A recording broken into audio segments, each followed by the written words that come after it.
Notice requirement provided for the open public meeting law has been satisfied.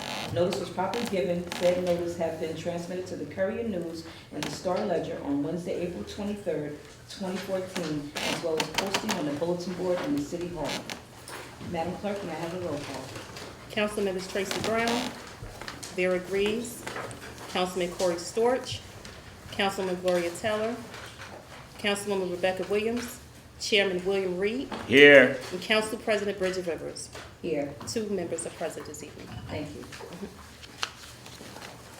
This evening, the Plainfield Municipal Council will conduct the budget deliberations on the 2014 calendar year municipal operating budget. This session is scheduled for 7 a.m. to 9 a.m. 2 hours, 7 p.m., to 9 p.m. 2 hours inclusive to discuss the following: economic development, and then the general government, office of the mayor. Can we get started on that? Yeah. Economic development. Would like to start? I think he was going to start. I'm sorry? I think Rick is going to start. This is all this economic development? Okay. Sorry. This would have been difficult if I was in this report. Good evening. Hi, Council President. Hi, Mr. Reed. Tonight we're going to be discussing economic development. I was thinking when I was coming to approach tonight about this particular division of an old anthropology class I had.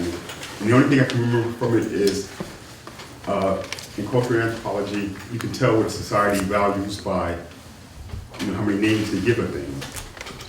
Well, in the case of government, you can tell what a government values by where they put your money. And one of the things that we really need to plan for right now is economic development. We brought to our community Carlos Sanchez to serve as our deputy city administrator for economic development. And as I was going downtown for lunch today, this is the end of the month, so you all know what happens at the end of the month with ordinary people.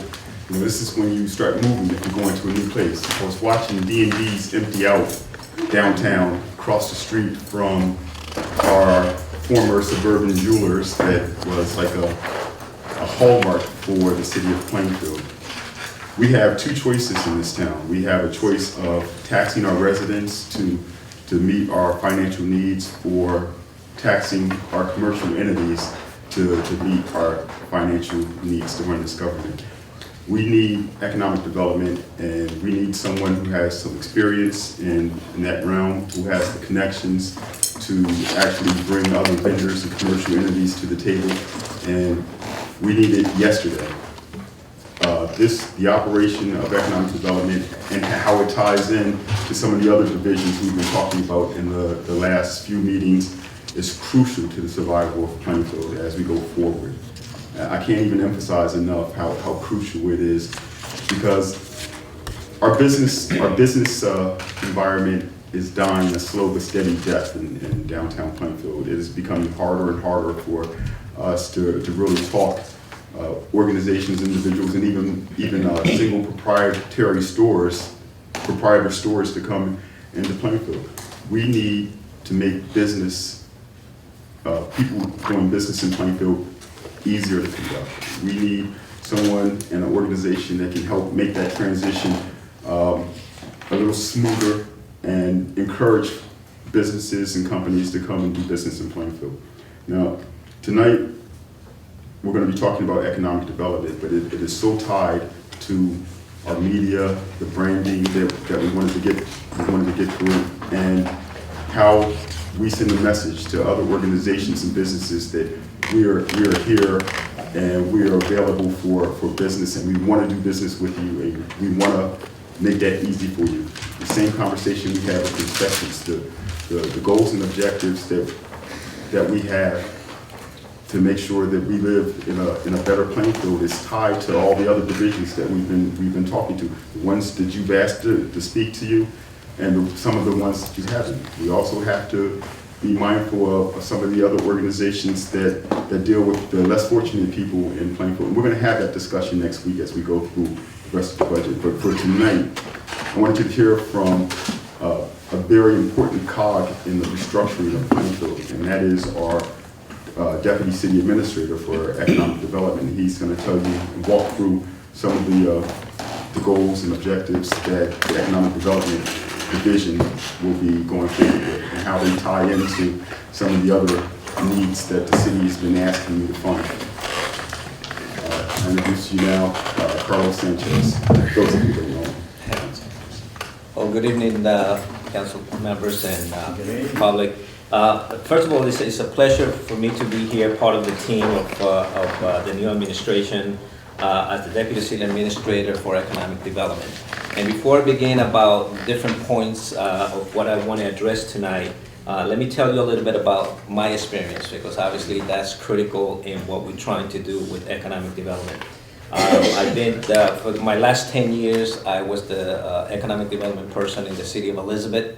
Prior to that, I spent several years in different banks doing commercial lending and development and working for community development entities in the different banks. In my 10 years of economic development in the city of Elizabeth, we were able to transform several areas of the city of Elizabeth.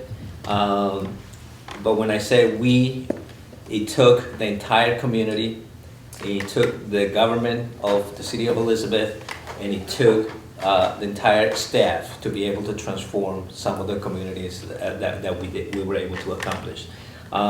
So I want to start there. I think economic development in any municipality is critical, but it's a task that is not going to happen, and it's not going to take place unless we all come together as a community. And we have to be able to understand what the impacts of economic development is and what the different components of economic development. So let me just make sure that we all understand what economic development is. And economic development is defined as the sustained, concentrated action of policymakers and communities that promote a standard of living and economic health of a specific area. Those actions include, but not limited to, the human capital, improving critical infrastructure, improving regional competitiveness, environmental, social inclusion, health, safety, literacy, and other initiatives. So that's where economic development starts, because I just want to make clear, economic development is not just about the infrastructure. Yes, we can bring developers and we can get some buildings done, but those buildings will not mean anything to any municipality or to any community unless we have the rest of the components that I just mentioned in place. To talk about a little bit, so economic development has a tremendous impact and a tremendous it's joined at the hip with community development. In community development, the way I look at community development and economic development, I look at it in 5 different components. And I'm going to continue to say this throughout every time that I talk about community development. Community development and community development are working together, and the only way we're going to get it done is integration of the entire community. We cannot do economic development in any municipality where the community is divided, or where the community, or where we're not working for the entire community, regardless of what differences are or anything like that. Part of our goal is to bring and try to create programs that brings the community together. Number 2, it has to be open involvement. We have to welcome everyone to our planning and our community and our development that we're doing. It has to be a combination of all internal sources and outside sources. So when I say that is, City Hall or the municipality by itself cannot do economic development. We need to integrate the different nonprofits, the different community developments, not only within our town, but we need to integrate them within the county and the state and the federal level. That's the only way we're going to be able to get any economic development done. We also have to put in place, and that's something that we all working towards, is a process administration. What does that mean? Well, government has changed in the last 20 years. Government used to be viewed as the entity that just managed some of the programs. That role has changed. Now government is incorporated into every single aspect of nonprofits, every single aspect of any programs out in the community. If you look across the street at the YMCA, government is involved in what's going on across the street. If you look at any nonprofits going on in the city of Plainfield or any other city around us, government is involved in that process. And then our final goal should be to become a national recognized city. Not only do good to be recognized within our municipality or within the county, but we need to target that we're going to be recognized for what we do throughout the nation. So let me tell you a little bit about what we have been able to accomplish since we started in January of 2014, when the administration began and took office. I actually began working with the administration in February 1st, 2014. Well, obviously everybody knows that we were able and we were fortunate enough to receive a Transit Village designation.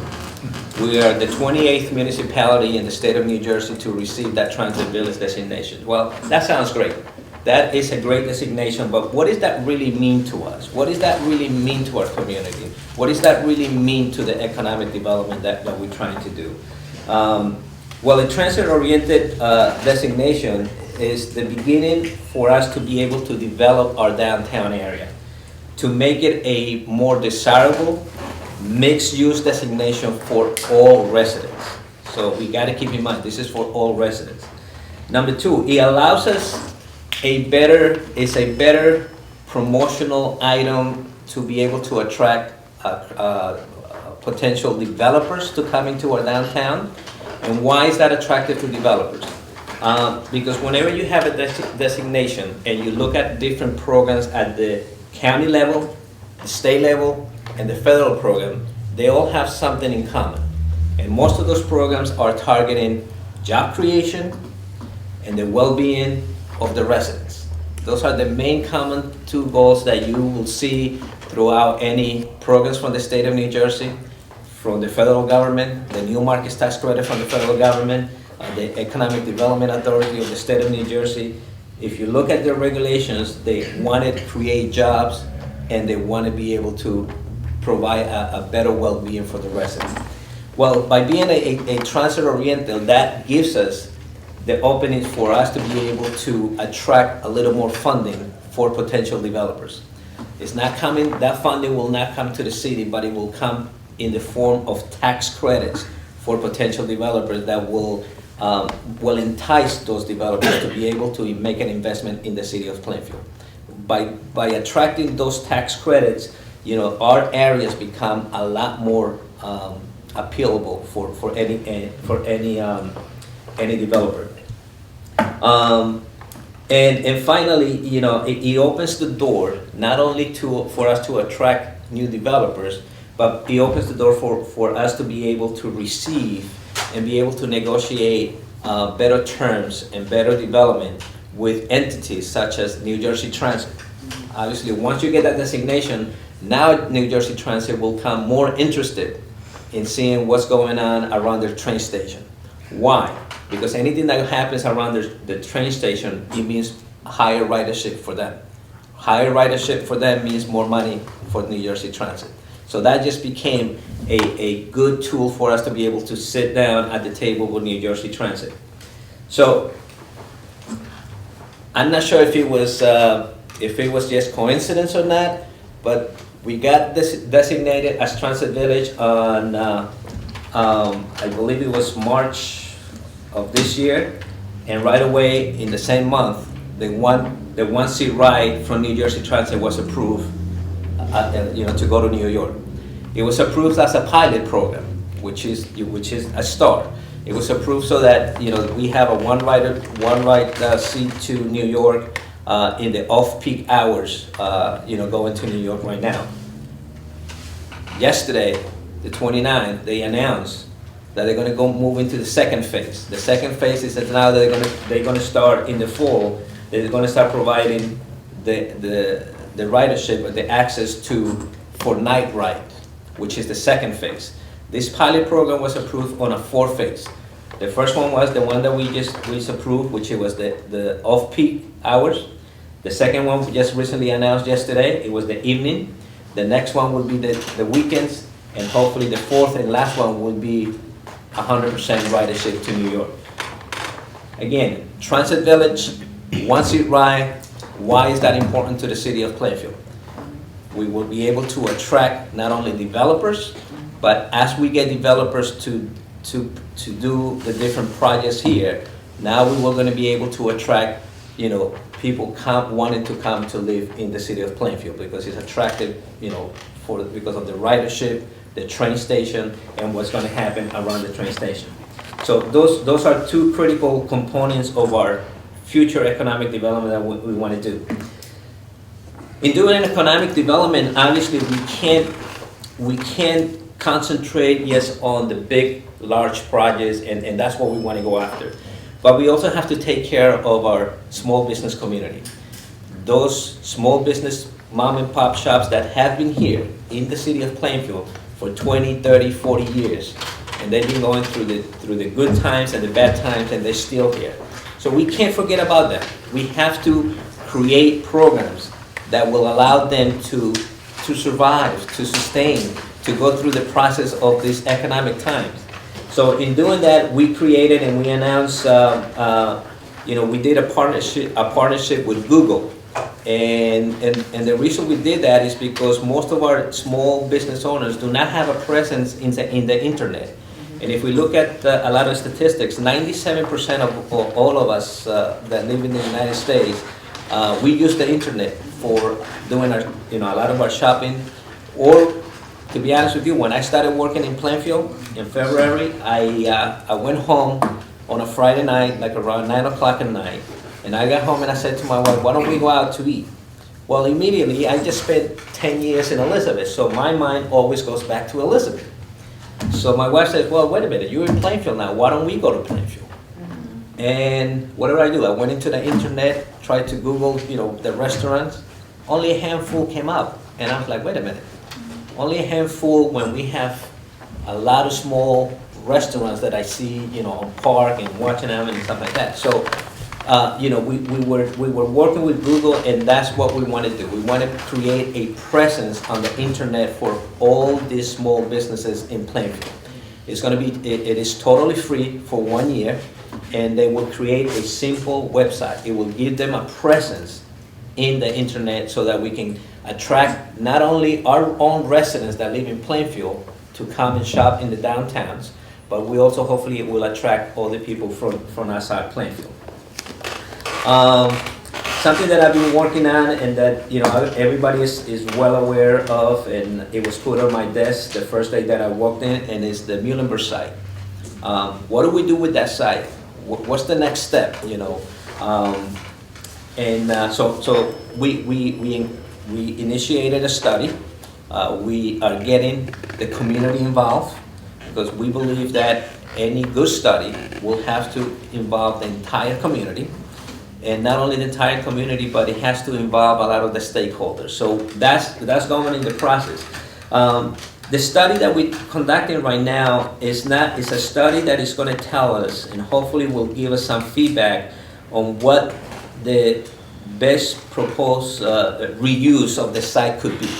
It's not going to tell us exactly what we're going to have there, but now once we have the study, we will have a document that we will be able to sit down with different potential developers to let them know what we think is the best use of that property. And the next phase after we get that study is to find a developer that has not only the creativity, it has the desire, and has the financing to be able to provide that. So that's another thing that is ongoing, and we will continue to do. Right now we're working on other small projects, programs for the small business community. We're in the process of creating a property tax rebate. And what that is a program that it will bring the merchants it will bring the residents, and it will bring the city of Plainfield, the municipality, to work together so that everyone that comes and shops and buys and goes to the restaurants and shops in Plainfield will get a rebate, for buying in Plainfield. That rebate at the end of each year will give the homeowners of the city of Plainfield and some of the residents a discount on their tax bill. Again, that's still being worked on. We're still going through the particulars of that, but that's something that we want to bring to the city of Plainfield. Why? It will benefit the small business community, the businesses, because that hopefully will generate more foot traffic, more people coming into the city of Plainfield. It will benefit the residents because they get a little bit discount and a discount and a break on their property taxes, and it will attract people from outside Plainfield to come and want to come and buy into Plainfield. So that's what we're working on. I think we all familiar and very well known with the urban enterprise zone. Well, the urban enterprise zone is not what it used to be 10 or 15 years ago. However, the program still exists, and we have to create awareness in a small business community of the different benefits that the urban enterprise zone brings to the table. There are huge benefits through the state of New Jersey, but a lot of our small business community do not participate. There is a very low number of participation on it, and we have to do a better job of educating our community in those programs so that they can take advantage. Again, every time we bring one of these programs to the table is to benefit the business community so that their revenues can increase and they can sustain and remain open in the city of Plainfield. Because the minute they remain open, that means that they're creating jobs or retaining jobs for our residents. And that, at the end of the day, is part of the goal of any economic development. Again, through the UEC, we also have the facade and sign grant to help us improve the aesthetics and the appearance of our downtown. We want to be able to attract people to come to the downtown. So we have to improve on how we bring this program to the small business community so that they can improve their storefronts, because I'm pretty sure that all of us will walk by any store, and if it doesn't look appealable, if it doesn't look like it's attractive, you might just continue to walk by and not stop at it. So we will continue to do that. We have been working with the state of New Jersey, the staff of the UEC at the state level, and we're creating campaigns that they're going to come out with us and go out and educate the small business community. Internally, we're working with the planning board, the zoning board, our planning division, to be able to streamline and expedite the approval process for any potential project. Nothing is more discouraging for any potential developer or any business owner that is looking to improve or expand or do renovations to their facility than having to come to a municipality, any or any government agency, and not have the service, the customer service oriented personnel and process in place so that they can expedite and get their approvals, either a yes or no, in a quick turnaround time. So we're working on that to be able to do that, because every time that we delay an approval for any project, that means dollars and cents for those developers. That means dollars and cents for that business owner.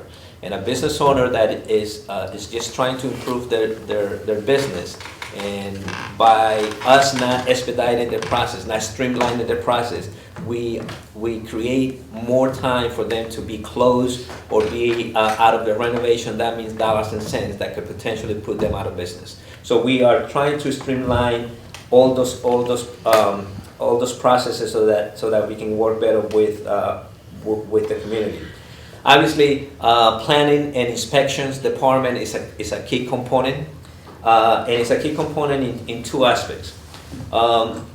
As we look at some of the different ordinances that we have in place, different regulations that we have in place, they're actually very good.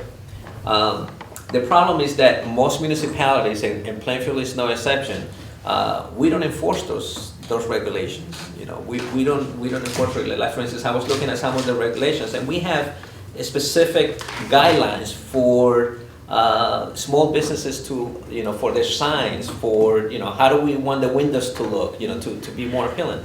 And as you walk downtown, that's not happening. And that's just simply because we haven't enforced it.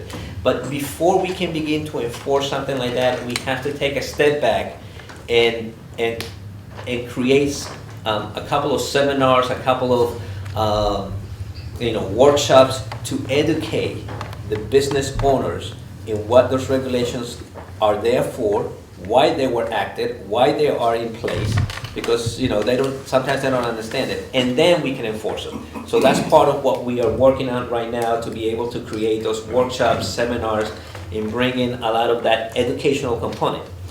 With that educational component that we're going to bring to the small business community, we're also going to bring educational in the sense of bringing information to those small business community. Any business owner is working 24/7. They open in their stores very early in the morning and they go in late at night. So they don't have any time to research and see what's available for them to be able to improve their businesses, or if they need a loan or anything like that. So part of what we're going to be doing and part of what we are working on is to bring to Plainfield a lot of those agencies from the state, from the county, from the federal government that provide not only funding but technical assistance to small businesses, to improve, their operations. Hopefully, by improving their operations, they improve their revenues, and again, they remain open, which maintains jobs and creates additional jobs for us. Let me just talk a little bit about, and I'm not sure how much time do I have. Do I just, okay. I think you got your point across. Okay. So I guess, I just want to close out by saying that I just want to make sure, part of this economic development effort is marketing, rebranding over Plainfield. But again, we need to take small steps so that we can rebrand. We need to take small steps doing programs so that we can create the large economic development that will be coming to the city of Plainfield. But again, I just want to make sure that everybody understands it's not going to happen. It's not going to happen unless we come together, unless we work as a team, unless we work as one body. With that, I'm not sure if there's questions. We all sort of have similar goals, Council President. We're trying to lower the tax impact on our residents.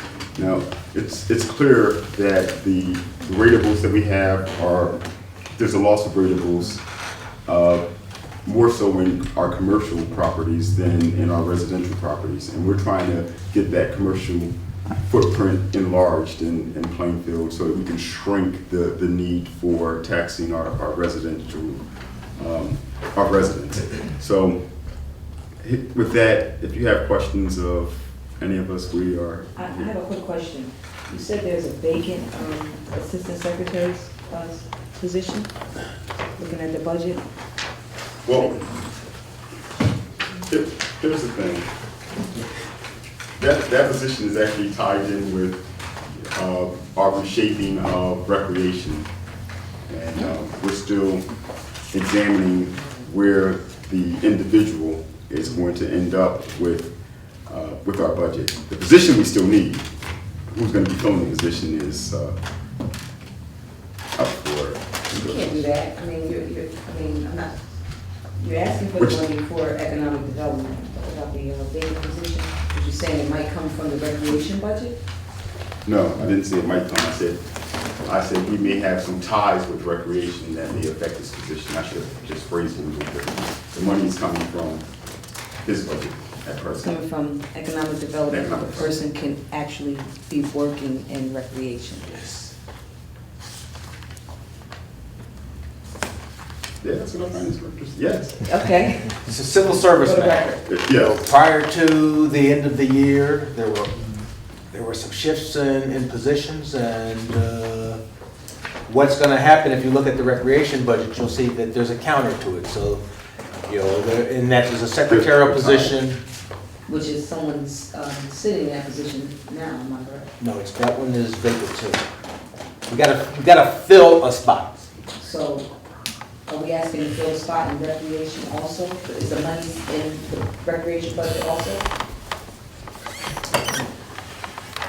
Yes, the net is there's one job. Okay, so, It'll be, and it'll be, once it's filled in economic development, where the money is, they'll have the ability to bring in a position and fill it within recreation. so there'll be 2 positions. Yes is the answer to that, but there's a net, from where I sit, we've got one person being paid. If that person happens to stay in economic development, it'll create an opportunity for someone to fill the job in recreation, if that makes sense to you. You're asking for $54,000, 54 and some change, for a vacant position in economic development. Let me just make myself clear. Then there's another amount of money that you're asking for a vacant position in recreation. Yes, but again, if that person who's working in economic development today, gets moved into economic development, in the economic development budget, that person won't appear in recreation.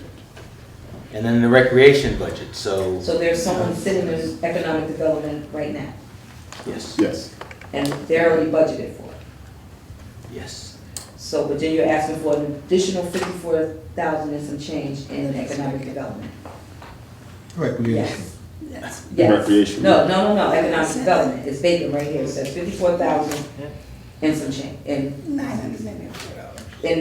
economic development, yes. And then you're asking for another salary in recreation, another vacant salary in recreation, yes. Yes. Wait a minute. Who's answering these questions? I just want to be clear because, so it's about a total of $100,000. Yes.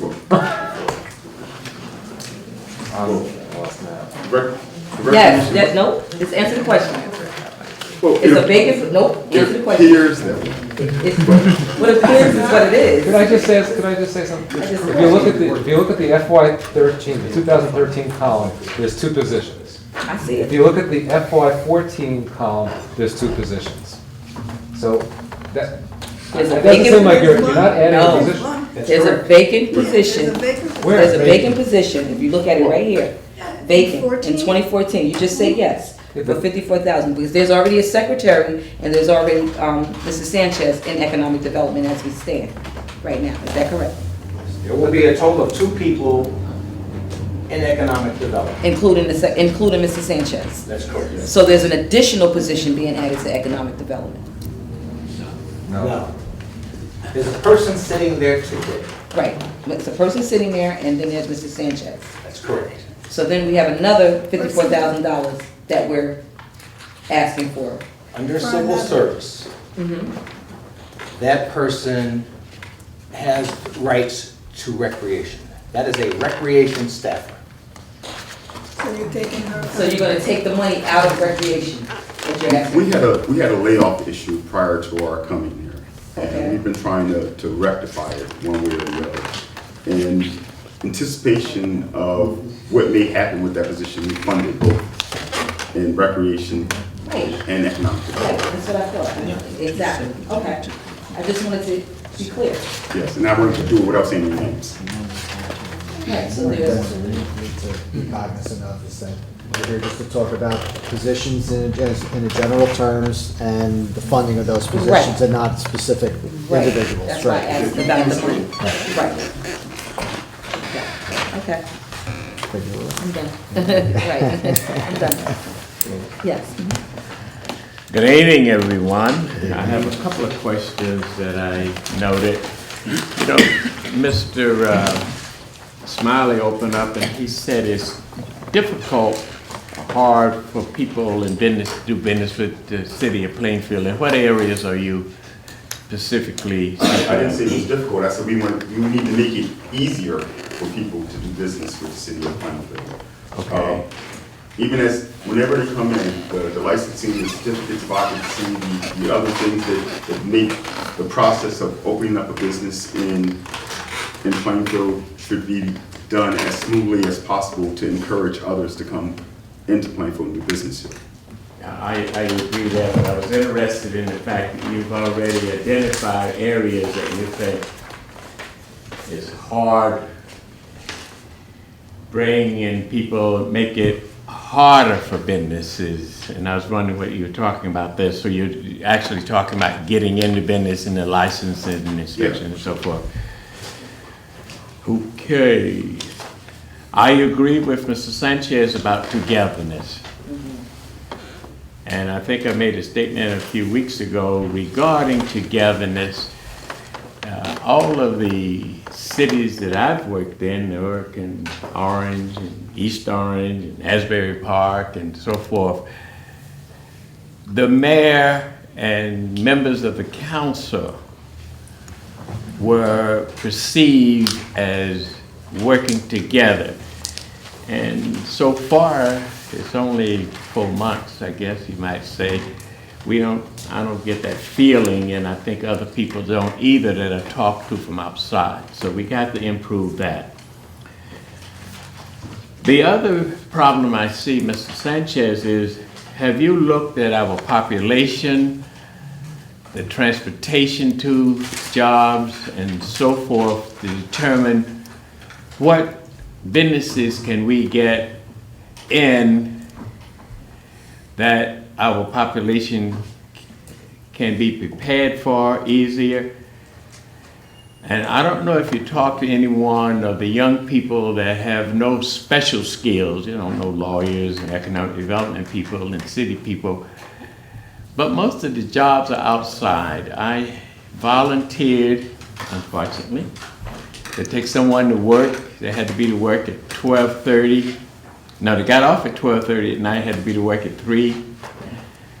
And it was out in Piscataway somewhere in the back. And I looked, I said, boy, this is a great place because it was developed and buildings were there. I have other people that only jobs they can get are the fast food type jobs.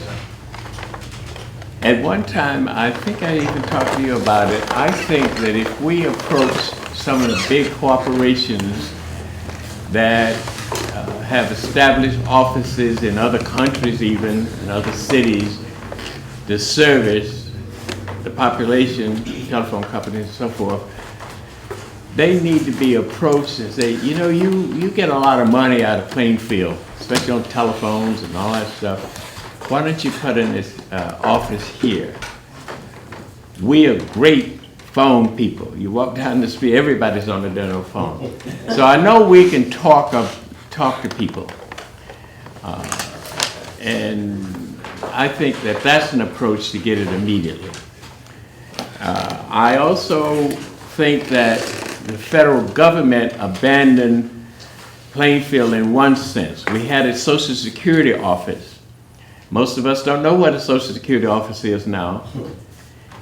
And I'll tell you, it's in Union on Lehigh Avenue. You never heard of that. Beautiful building. You got a lot of people working there. You go and you spend about 2 hours before you get service. In Plainfield, we had a Social Security office and we let it go to Union off of Route 82, I think it is. And there's no bus, a train going there for a population that need to have Social Security, have inquiries. I think we should approach the federal government first of all and say, look, spend some of that money where it's needed and to service some of our population. That's the same with the state. I don't know how many offices the state have here. It's very few. I think I saw a new one over here on 5th Street. But we need to get some of those offices here, and I think it's the responsibility of the feds and the state to assist in those areas, and it's easier for them to get it because they're using a lot of our IRS money. And, you know, we pay a lot of taxes. Finally, of course, the Union County. You've been associated with Union County. We got one office here. That's good. But we need more of those services here that can be done immediately, I think. You need to bring the mayor in to your discussions with them. Jerry Green, our assemblyman, he's assemblyman for the state. Like him or not, he's our guy. You know, he's also the chairman of the Union County Democratic City Committee, as well as the Plainfield City Committee. Can be very helpful in doing that. The other thing is the New Jersey Transit, that's been a long time working. It started years ago. Started 15 years ago. Yeah, and we finally got some kind of designation. I think that we're way behind, Garwood especially.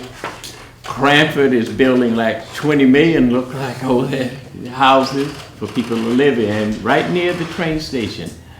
We have a beautiful looking project, and it's going up now on South Avenue. That's going to help in economic development. Downtown, we rejected and didn't even talk to a fellow that came in to say, look, I want to do some housing there and I need a designation. We just outright said, oh, hell no, you're not going to do it. We got other plans. There may be, but everywhere that I know of, at least you bring somebody and say, what are you talking about? Examine the plans and then reply to them in a nice business-like manner. I didn't hear, you know, Google is good. I agree with you there.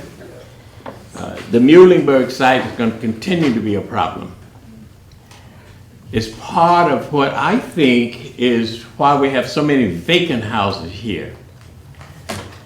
Doctors need to be here. I go to several doctors, I think it's 6 altogether, quite frankly, who's keeping me active and so forth. But They're doing a good job.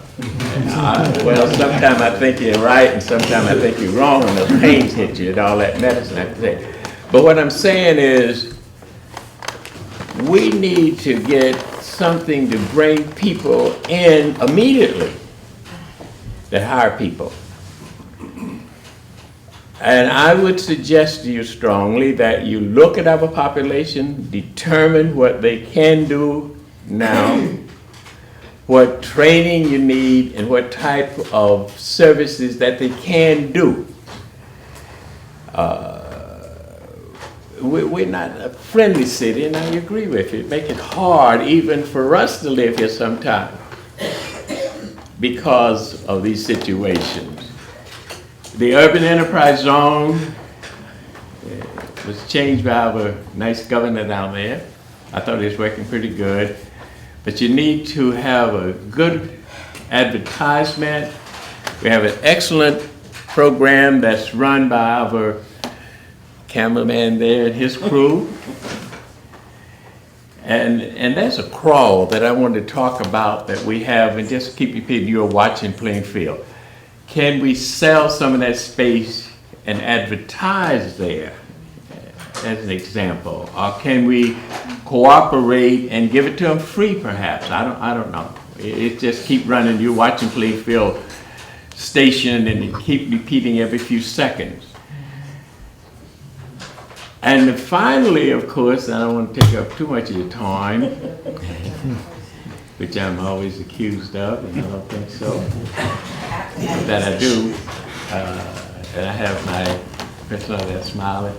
Anyway, we need to have some goals, and you need to set with the members of the council who get the information for approval finally, and say, what are we doing to get businesses in here now, and set some timetables and the type of business you want to get in that will fit our population And you did not mention the fact that most of our small businesses downtown are Hispanic, or Latinos, whatever you want to call it. I got raised hell because I said Hispanics, you're not supposed to call them that, I think.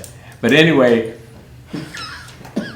that's what we need to do, is to get an inventory of what we do have here, an idea of what kind of services can we promote that can be filled immediately, and then come to us and say, we're gonna get X persons, type of businesses in, and we need your cooperation here. We need you to listen. We need you to set with meetings other than in the city council with a resolution that we have to approve immediately.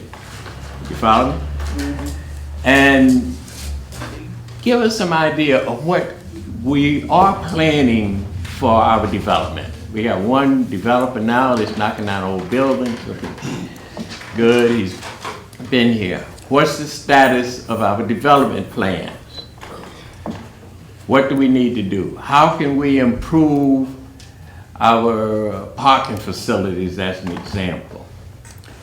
Do we need to knock all the buildings down from Front Street, say starting at Roosevelt up to Park Avenue down, and push them back and make it such that new buildings are perhaps there with nice parking as if it's a strip mall type of place? I think that would help. And of course, I keep saying that a lot of the things that are happening now, we just can't afford to do because we keep pushing it back on the taxpayers. Every day, an average, I'll give you that, some days, some weekends, we get more than this, 5 or 6 calls. Please don't raise our taxes. We agree, you can't raise the taxes. We just can't live here anymore. I just had 2 people that's moving to South Carolina, where I'm from. You know, I said, that's a good idea. It is. Because A, the taxes are 1/3 of what we pay here on beautiful homes. And if you ever go to Greenville, South Carolina, just ride and see. I also think that if you talk to other cities that have similar situations that we have, you may get some additional ideas. Elizabeth was blessed because of the airport. Were you involved in all that development for that shopping mall out there? Yes, I was involved with the Jersey Gardens Mall. Yes. Yes. Isn't that a great place? It's a beautiful place. Yes. But it was not welcome when we started the planning and when we brought it up to the community. So it had a lot of challenges, and now it's a great success. So. But you're up to the challenges. Absolutely. If you come up with good ideas, and we join with you. We have 5 people here tonight that's willing to work. As long as I'm on the council, hopefully until the end of the year. And after that, I will be coming and advising and sitting out in the audience and listening to see what's going to happen. We were not encouraging to the previous administration very well. And we're doing some of the things that we really knocked the hell out of our mayor and her team for doing. That I think we're gonna correct some of them in this budget, that you'll see that. But that's what I'm saying. And bring us some dates and some ideas that we can look at and join, and have your mayor do a little bit more to bring us together. Okay? Any question for me? No, I'm not sure if it was that was a question or just comments. But let me just try to address and answer some of your comments that you made, which Okay, let me first say that are very good comments.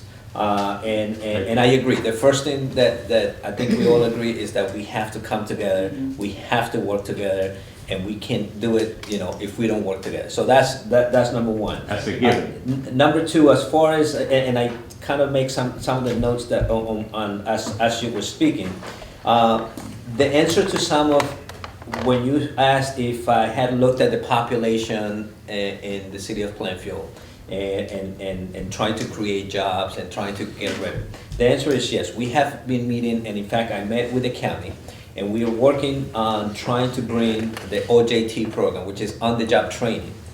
That on-the-job training program will allow us to not only train a lot of those individuals that you mentioned, but also not only train them, but allow them, help them to be placed for jobs. But again, that's not going to happen overnight. That's a transitional. When do you think we'll see some results of what you're trying to do? Well, Just an estimate. Right. As you mentioned, that is a process that I need to be able to bring everyone together, not only locally, but county-wise. And you did mention, the mayor, working with the mayor, mentioned Assemblyman Green, and I agree with you. In order for me to do economic development, I have no enemies, because I need everyone to come to the table and work with me. So we have begun conversations with the county. I can't give you an exact date, because right now they're finishing current contracts, and then we have to apply to be considered for future contracts, and it's a competitive, application. So we will be processed, and we will be working on that. Okay. But we're talking to that. In fact, this morning, I had a meeting with the Boys and Girls Club of Plainfield, and we're looking into what do they have and what can we bring so that we can provide more services and training for some of the, some of the topics that we have in a lot of municipalities. How do we deal and how do we provide services to those day laborers, that stand in different corners? Yeah. Well, how do we deal with that, and how do we provide, some assistance to them? And that's a challenge. That's a challenge question, because obviously a lot of the government programs at the state level, local level, and federal level will probably not allow us to use some of that funding because they're not legal in this country. But we have to find ways through nonprofits, through maybe private corporations, through maybe different foundations that allows us to apply for monies and be able to bring money so that we can not only train them. You're working on that aspect. So we're working on that aspect, but Yeah. again, this is 3 months that we've been on the job, and a lot of things are moving targets. You mentioned about trying to attract more state, federal agencies to come to Plainfield. County. And county to come to Plainfield. Yes, that is something that we will have to pursue and keep. But we have to have a balance on how many of those we want to bring to Plainfield, because keep in mind, all those agencies will not pay taxes in whatever property they have. So we want them here? Yes, we do. But we need to have a balance on how many of those we want to have here. I would probably be more up to saying that we will spend a little bit more energy in trying to go after utility companies, other banks to maybe move some of their operations here, because they will pay taxes, they will create jobs, and they will bring some money to the city of Plainfield. So we will need to have a combination of all of that. But again, that's not going to happen in 3 months. This is a long So term. you're talking, you said not gonna happen by July, you're saying now, no? No, I can tell you that's not going to happen by July. No, absolutely not. You said it's not gonna happen in another 3 months. I said it's not going to happen in the first 3 months that I've been here. Oh, yeah, And I no, can we tell you it's not understand going to that. happen by July. Yeah, I understand that. And even if we had a economic development director from Washington, D.C., which are, tend to have the best economic development personnel, we will still not get it done by July. But again, what I'm trying to say is that everything that you mentioned, we are looking into it, and then we will have to be able to get a little bit of programs going on so that the community will come together. If we don't have little programs going on to demonstrate that we're doing changes, that a developer is able to say, okay, Plainfield is going through some changes and I want to go invest there. So we need to take baby steps before we can go into the big pictures. And finally, let's see. You mentioned about the parking and everything. That again, we've been meeting with different developers. And there is a parking study that will begin, and we will be working on hiring a consultant to help us to understand what is our parking problem and how do we get it resolved. Obviously, everybody says a parking deck. Well, what type of parking deck? How many spaces do we need? Where is the best location? So we need to look at all those aspects as we continue to do the small programs, because we can't forget about the existing businesses that are here now. Okay, so you're suggesting that not 3 months, but 9 months or 6 months, we should start to see some improvements in that area, you think? Well, I think you have seen improvements in the area already, because we are already doing programs for the small business community. So to give you a timeline right now, it will be for me to pull a date out of the air, and I will not put myself in that situation. What I want to say is that we are working towards getting all those aspects that you just mentioned, and then once we have lined up the different relationships and the different contacts, then we will be able to target specific projects and a specific Okay, needs. Mr. Sanchez, But- I'm gonna move right along, but you did mention something about the grants to educate and bring people in to train them, and you said it would be hard because of the day laborers, but there are other young men. No, absolutely. There are other young men, there's a lot of young men, we can call them day laborers, or we can call them whatever we want, that are standing on the corner, who we need to try to target also, and get some of those grants in here to train them up, so that they can get ready to work also. Absolutely. So if it's hard for you to get it for the day laborers, just for say, on Front Street, let's try to get it for the day laborers around town, I completely agree with you. okay? Yeah. Mrs. Stewart, you have any questions? First a comment. We're all concerned about the taxes, and we really, just as far as I can see, there's two ways to deal with the taxes. We can further reduce our services, and I think our services are kind of bare bone at this point. Most of the money in services is police and fire, and I think that's a very tough call. The other thing we can do is invest in developing our business community, and I think we're in probably the best position to move on this that I can remember. And I think Mr. Sanchez mentioned, certainly mentioned the one-seat ride and the transit-oriented development, but there's another very important ingredient that we now have for this development, and a very strong reason why we should support whatever Mr. Sanchez asks for. That ingredient is him. He's the most qualified and experienced economic development leader we've had in the last 16 years. I've seen 2 administrations, 2 terms each. By far, Mr. Sanchez is the best person for this job that I've seen, by far. And I want to give credit where it's due, because in order to attract this kind of talent, credit goes to Adrian Matt, because he's the one who attracted Mr. Sanchez to Plainfield.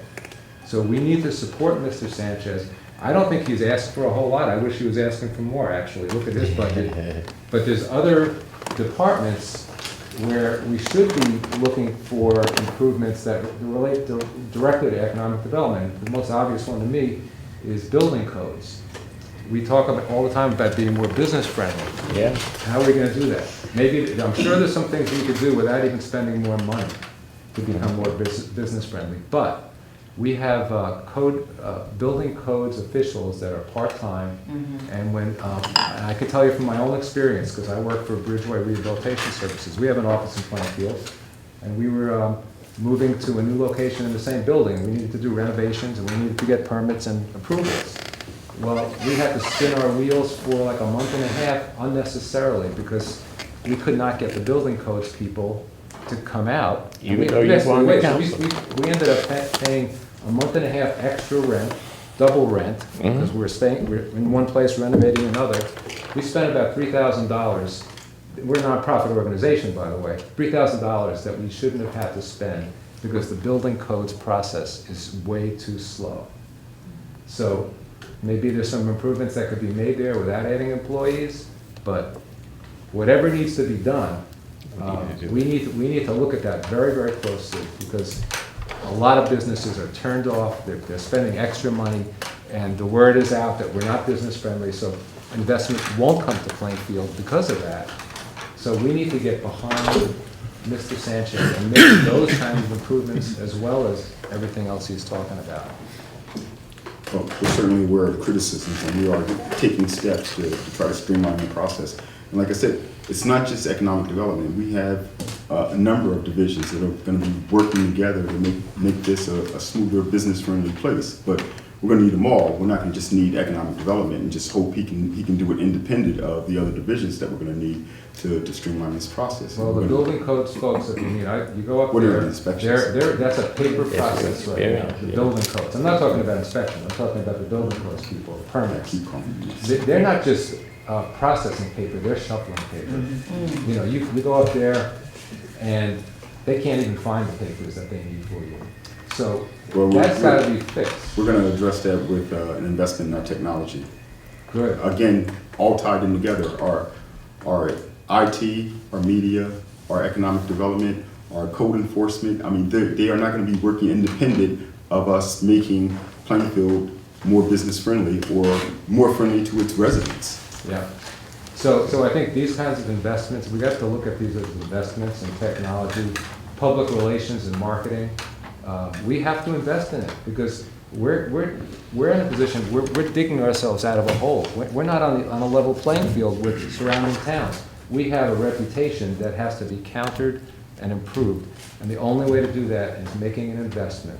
We can't just keep doing things the way we're doing it. I know the council is talking about making some cuts because the previous mayor didn't get what she wanted. We gotta get past that. That's nonsense. We have to talk about what we need going forward. Yeah. Forget about the past. I know it's hard. Exactly, but you we keep have going to back to figure- the past. I mean, you're. But if you No, can I'm not afford going, it I'm to- countering what everybody No, here you is are- saying. I'm Just one like- of Let me ones finish, that you can says talk it. after I'm done. Yeah. What I'm hearing is, we cut some positions out of the previous mayor's budget. Yeah, we did that, I think, in her second term, maybe her last couple of years. When that mayor started, and the mayor before that, they got the tools that they needed. And then if you see poor performance, yeah, maybe you make some cuts. This mayor is in his 4th month. We need to give this mayor a chance to succeed. All this talk about being together this and now being the partners, time? this is the way you do it. You give the mayor what they need. Our biggest influence as council members all year long is setting a budget. This is crunch time. So think very carefully about the cuts that you want to make, and if there's a good reason to make them, sure, make them, Yeah. okay? But otherwise, It's our budget, though. support the economic development department and everything that goes with it. Because Councilman- that's our Council- future. Councilman Graves? Mr. Sanchez, I thank you for being here. I thank you for saying that we all need to work together and we need to stop pointing fingers at who did this and who didn't do that. Because that's not why we're here tonight. And the one right train, the one see right, it had started long before you got here. But you're getting here and you're making it and you're including it, making it inclusive, so it benefits us all. And it's not for one person, not for the other, it's for us all. Now getting back to economic development. Yes, we do have a lot of young men do not have a job because of the reentry program. We need to figure out what we're going to do with them. Because I don't think they're standing on the street because they want to stand on the street. They're standing on the street because there's nothing, there are no jobs. And we need to figure out a way to turn that around. And in that process, we will be happy in Plainfield. Because that's our objective. And it's not a matter of saying, well, I am on the west end, you're on the east end, yada, yada, yada. One is better than the other. That's not why we're here. At least that's not why I'm here. I'm here because Plainfield is Plainfield. And I want everybody to be inclusive. I want it to be a level playing field where you can go out and you can get a job and you can feed your family. Because everybody, when you pinch them, everybody feels the same, So we need to include everybody. And that's what I have to say. Thank you. Any members of the CBAC need some comments? I'm sorry, pointing at Council. people. No. Ms. Reed, I'm sorry. Councilman Storch, can we allow the other people to speak, and then you can have another? I just want to respond to. After Councilwoman Williams, would you like to say something? Okay, Seaback, would you guys like to say something? Yeah, Richard Stewart, Gresham Ave. I have a few questions. What type of businesses are you trying to bring into Plainfield? When you drive around Plainfield, you can see the same pattern of businesses. There's a lack of business diversity, especially in the retail section. You can just drive around, you can see the pattern. There's no need to go any further than that. But do you have any plans on bringing different types of businesses into the community other than the same ones that we have been seeing? Yes, absolutely. In order for us to develop any areas, especially around the train station, and again, the development that we're going to be doing, or that we would like to bring to around the train station, it has to be development that provides services that are not here in Plainfield, such as a high-quality pharmacy, a high-quality dry cleaners, a high-quality coffee shop, I'm not sure, maybe a Starbucks and stuff like that. Why? Because we, the transit designation area allows us to do mixed-use development. Well, in doing mixed-use development, we're going to do residential on top and commercial on the bottom. Well, we need to be able to, those people that are going to be occupying those properties, those homes, those apartments, they have to be attracted not only by the beauty of the construction of the amenities inside the apartment, but also what's around them. And obviously, if somebody works in New York City and they're going to be using the one-seat ride to go back and forth and work, they need to have amenities such as the ones that I mentioned, to be able to want to invest in. So yes, we're looking at diversity, not only just restaurants and beauty salons, which is what typically we have in our urban areas, but we're looking for all the type of service-oriented retail. And my last question is, have you done a study on, and this is for the downtown area, have you done a study on what type of resident currently shops in the downtown area, as far as age, socioeconomic, demographics and things like that? Are they tenants? Are they homeowners? Have you done a study to identify the consumer that's actually shopping downtown? And do you have any plans on bringing a certain type of consumer into downtown that is currently not shopping in downtown areas? The answer to your question is, have we done a formal study? No, I haven't done a formal study. What I have been doing is I have been meeting with the same developers that are investing in the city of Plainfield. That are doing development right now, and I've been talking to them and saying, okay, what's the type of retailer or personnel that you like to see coming to this area? And I can tell you that right now, a lot of what we see is a lot of the renters that live around the area. So what I can tell you is that the ones that are not coming out is the ones that live farther out and live closer to the other towns. So those are the ones that we're going to have to target to make sure that they bring and come and shop. Therefore, that's why that program that I spoke about, the property tax rebate, will be a program that hopefully will attract those individuals to come and wanted to come to shop in the downtown, because now they have an incentive of doing it and hopefully getting a tax break on their property tax. Michael Horn, 726 Sterling Street. I definitely agree with you when you said educate them, to educate the people around the city with the stores and all. But with that education and them fixing up their stores, where are they going to get this money from? Do you think that's going to be a downfall, or is it going to be other because they're getting grants? the whole idea of the education component, again, is not only giving them education on how they can improve it, but also what I talked about before, is bringing a lot of the current programs that we have available, not in Plainfield, but around the county and around the state, such as the Small Business Administration that has money to lend, such as the New Jersey Economic Development Authority that has money to lend, such as the Regional Business Assistance Corporation that has money to lend, the Union County Economic Development Corporation. But again, we need to bring them here and create even an environment where those entities will come in here and want to lend in this area. And again, so we have to work both ways. The way we're going to attract those companies to come here and lend here is to make it easier for them to come in here. So what we're going to try to create from my office is and again, I only have one staff person, but we're going to try to also help the small business owners, not only bringing the information, but once they give that application to apply for certain funding, we want to be able to provide some technical assistance on how do we package that application. You know, what banks can we bring to the table that are willing to lend in urban areas? Because that's another thing. We have to.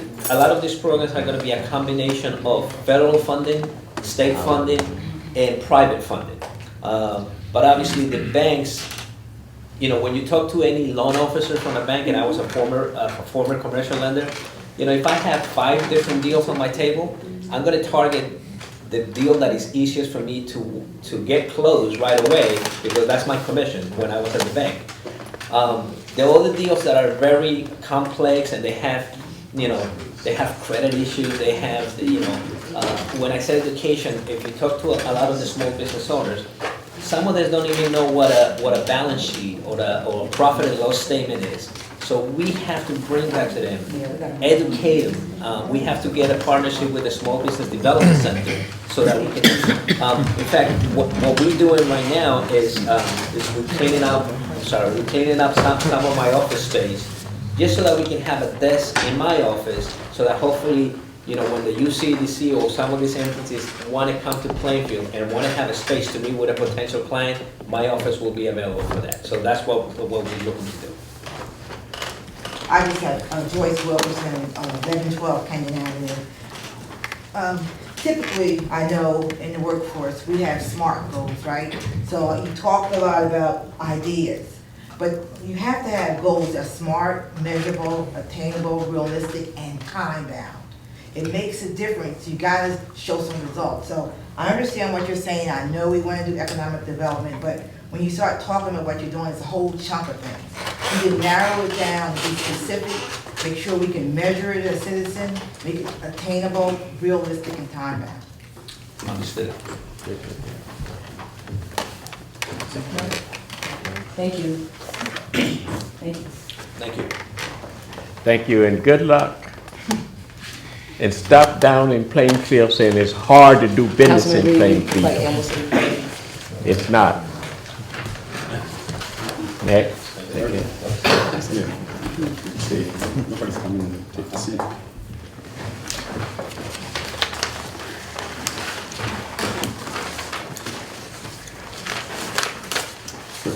Next up is the General Government Office of the Mayor's Budget. As you know, the mayor's budget has gone up a little bit from the previous year. A little bit.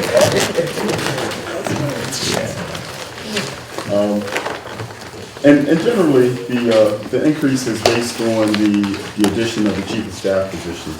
Now, unlike some of the other positions you seem to feel we sprung on you, this one was not. On November the 26th, the City Council authorized through its legislation the creation of the position, and further included the band paying for the position.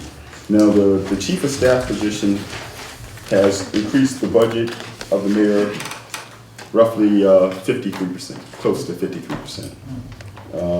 Added an additional $101,000 to the budget based on a couple of things. Okay, so the staff position was allocated a band of $60,000 as a minimum and $95,000 as a maximum for the title. The mayor's budget increased the salary line by $80,000 to accommodate the position. We've also included some additional funds for association dues, including Chamber of Commerce positions, and for professional associations. Now, when you approve this budget, this increase by providing for the new staff position, you also had a second reading for this ordinance, which also went through the city council on December the 9th, and an additional 20 days passing the position on. So what's the chief of staff doing? They address constituent complaints or inquiries by conducting research, gathering information, and speaking with city staff or other discussions with constituents, complaints, or inquiries, findings with the mayor, and receives direction responses to constituents via letter, email, or phone. They serve as a liaison to the community members, organizations, businesses, and other groups to gather feedback, listen to ideas, concerns, and ensure timely response to those individuals and groups.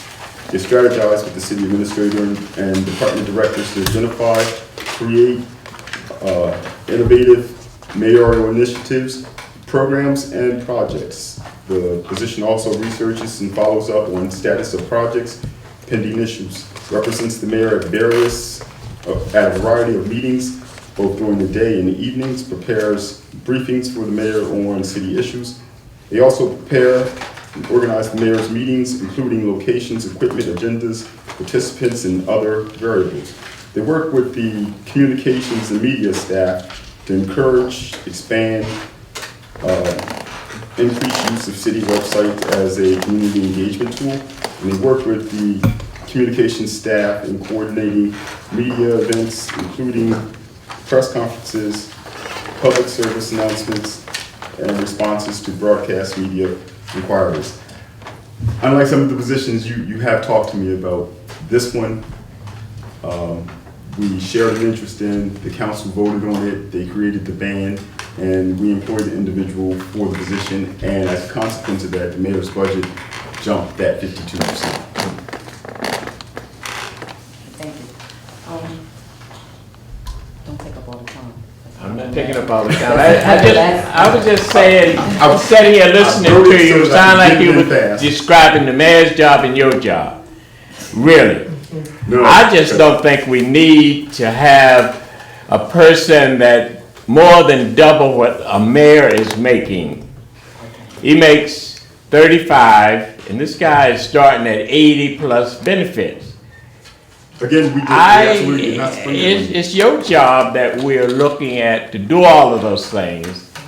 Every city that I've worked in and been associated with and visited, you talk directly to the BA, your job, or to the mayor to get things done, and they were the ones out there crowing about how nice the city is. I just don't think that that's a position, and finally, I don't think we can afford that position.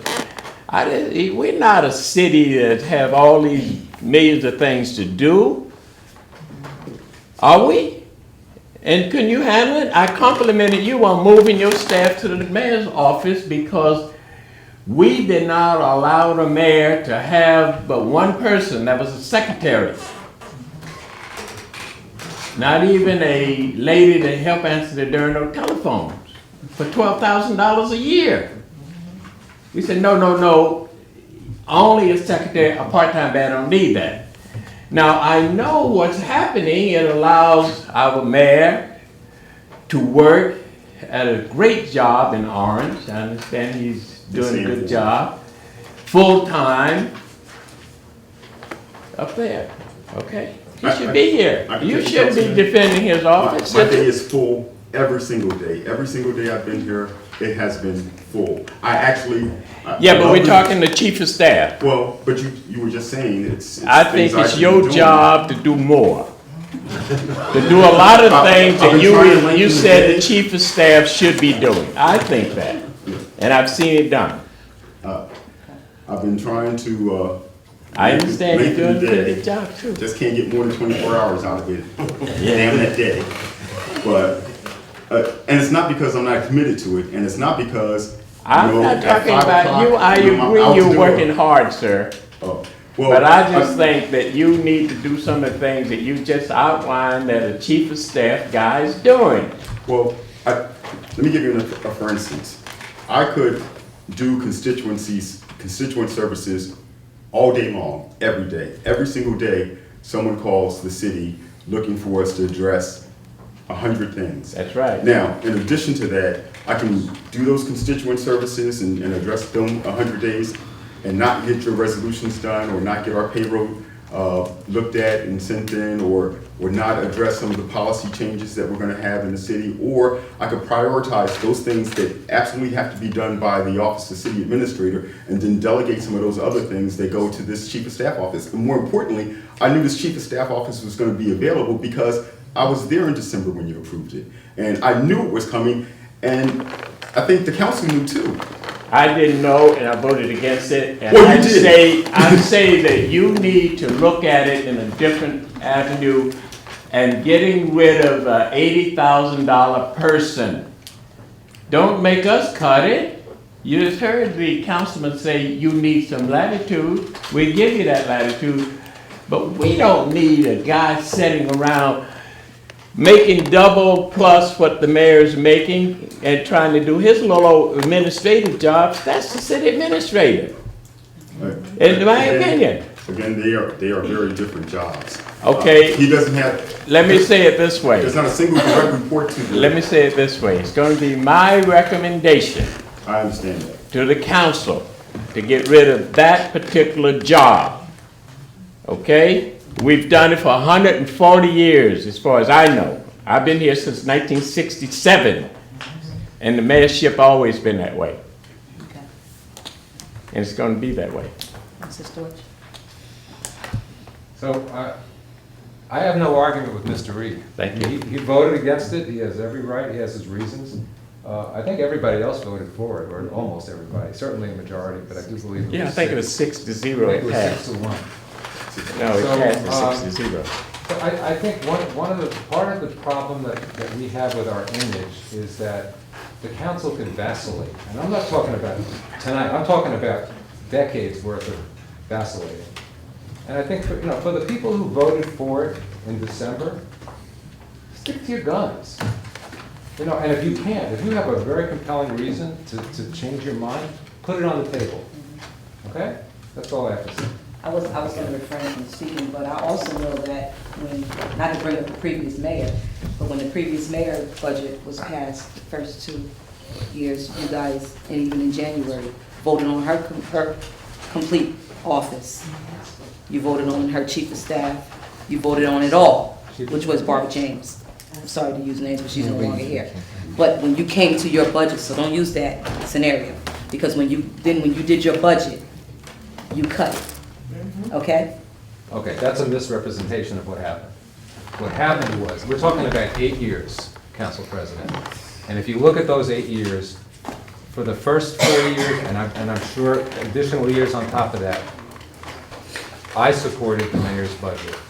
It was in the last couple of years when I started having serious concerns about how the money was being spent. And this is based on now 6 years down the road, probably 6 years. I didn't go back and study the exact time frame, but I could. Maybe 6 years down the road, I thought to myself, okay, we're not spending our money on public information well. We're not spending our money on certain other things well. At that point, I felt that I had a valid reason to say no. But for in her first year, no way. No way. I didn't want her to get elected, but I put my votes behind her because she became our mayor. That's the way it should be with all mayors. But Councilman Storch, you just basically stated to us that the vote was 6-1. I didn't bring this up in January. And then in the budget, now we're at the budget and you're using that as your reason as to why this position should be supported. You never know who's going to support and who's not. But I stated to you, and I know for a fact, last year, in January, we voted on the budget. The entire budget, there was no one that said no. And then, in June, you cut it.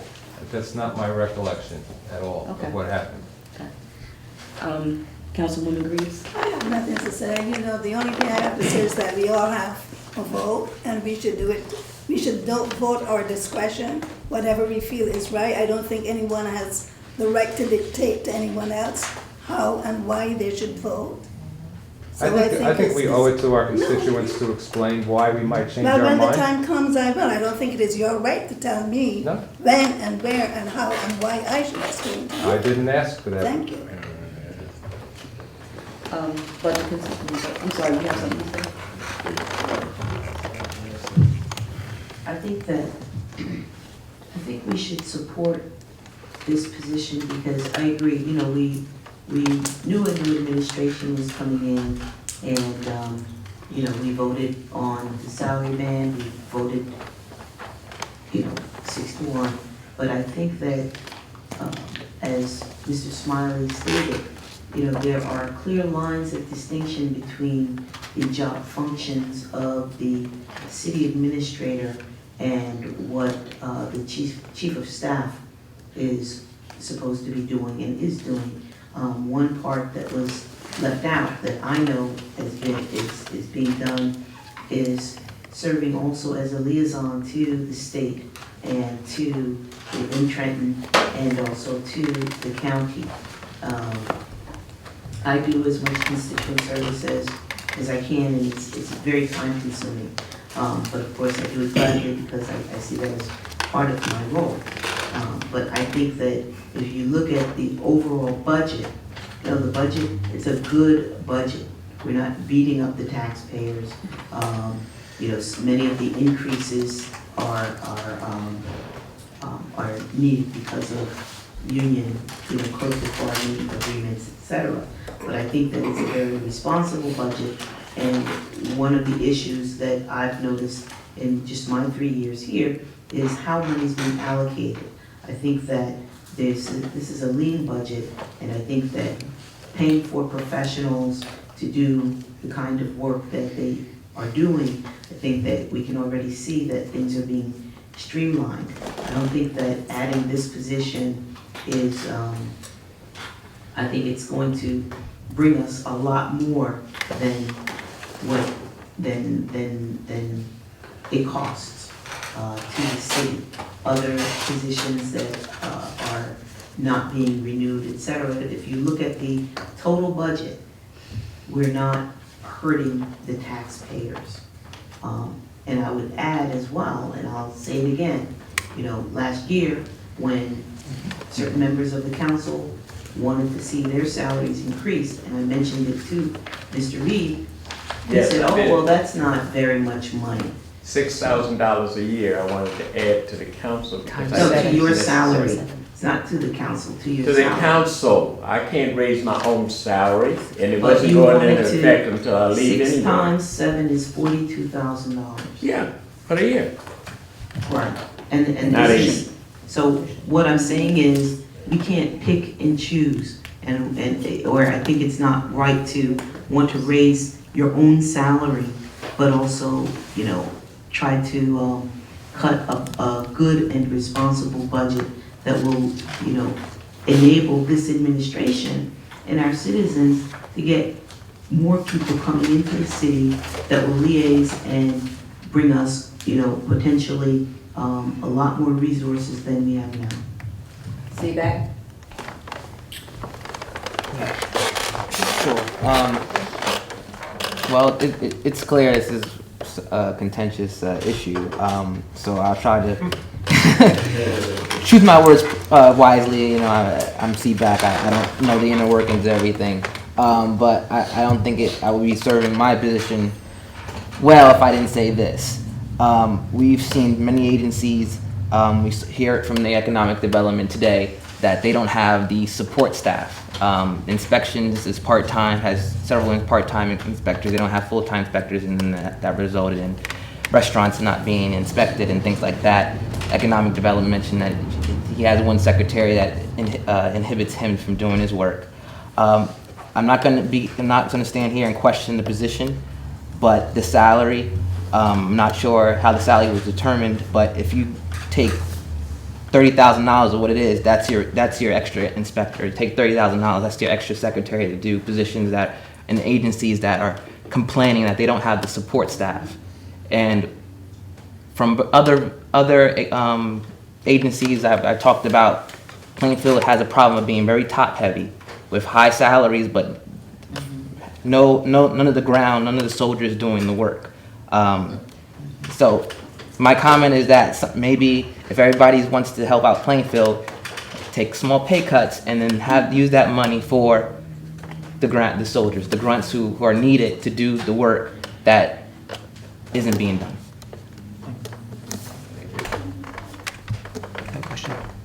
Actually, my question is for the City Council Budget Advisor. You've had a chance to look at this budget, I presume. What do you think? What's your opinion on it and how it's working and what we're asking as results from this budget?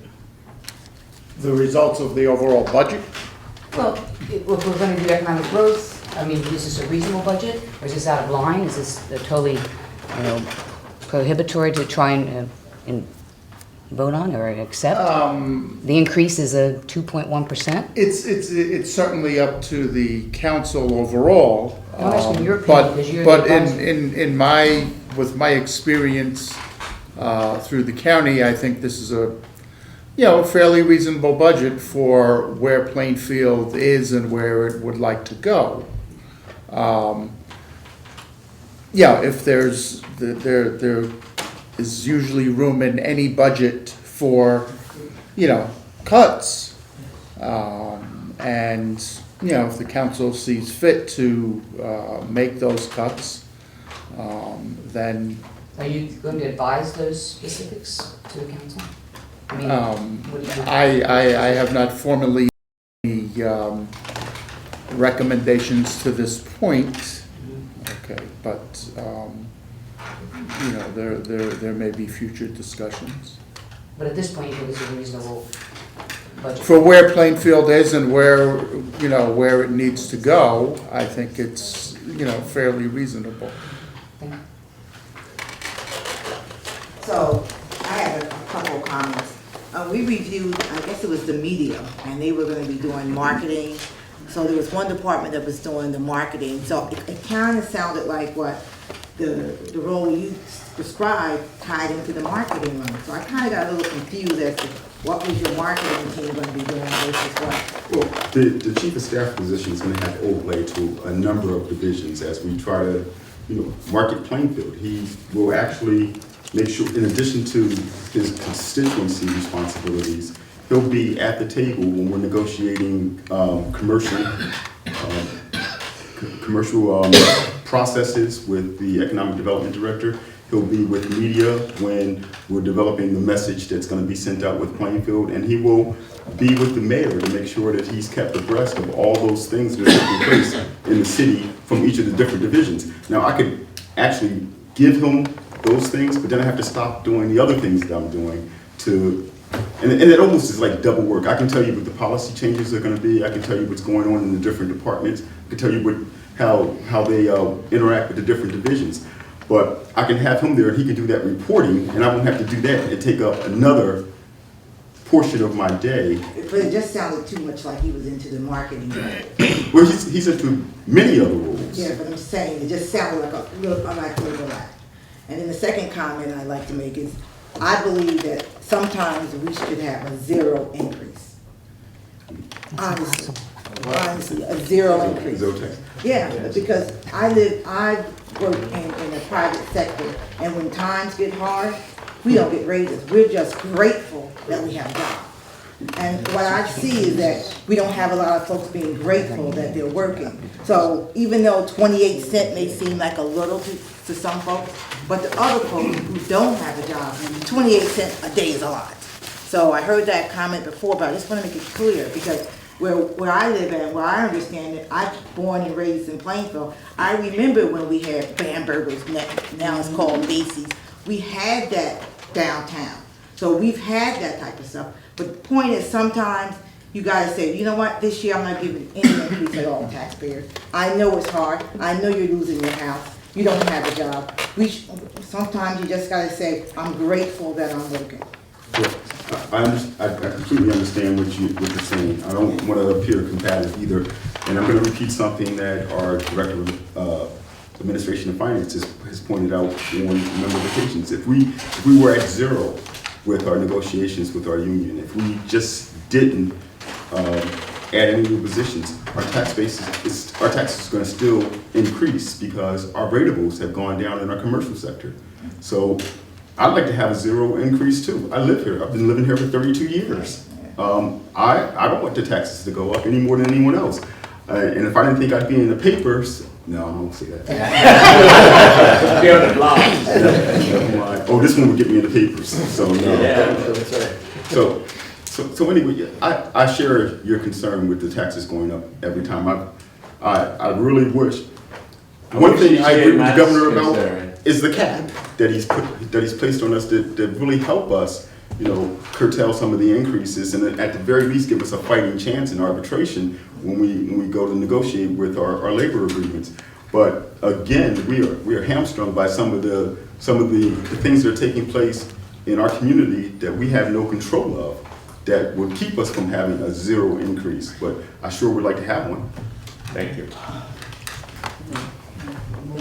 You may have 80,000 plus to work with if I can get some other people to go on with me, because I just don't think that position is a good position at this time. We can't afford it, and we're not a city that needs it at this point, in my opinion. Now, I'm not sitting where you're sitting, but I'm sitting in a different side. I know. Okay, thank you. Okay, we're at citizens participation.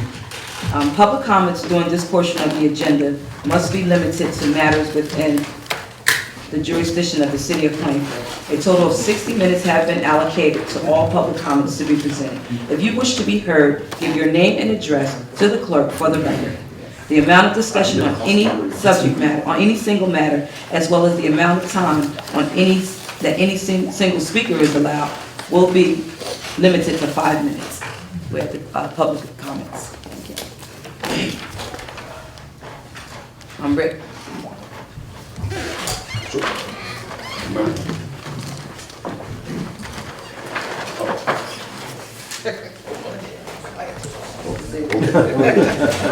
You gotta see the streets. I'm sure you're going to have to see the heat. No, she wanted her glass. Let me get it together. If you come a little closer, and I know I can get in trouble for saying things like that, but if you come a little closer, I'll hold it. Okay, this is kind of sporadic here because I was trying to gather up as everyone was talking. Oh, sorry. Kim Monfort, 1345 East 2nd Street.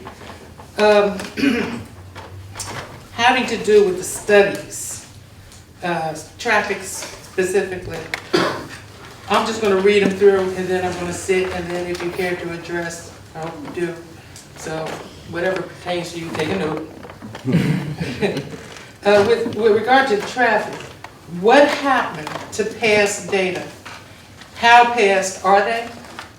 And where is that money coming from to do a new study? We seem to be easy to throw money out after something has already been done. For example, there was a study done by a volunteer committee that was selected by what I believe to be members of the council. And then once that information prepared and delivered, one of the council members decided to find $50,000 from somewhere to hire an agency to pretty much come back with what I believe is going to be the same information the volunteer committee came up with. Next is funding being discussed for, now correct me if I'm wrong, that would be for economic development and recreation position? Was that correct? Yeah. Okay.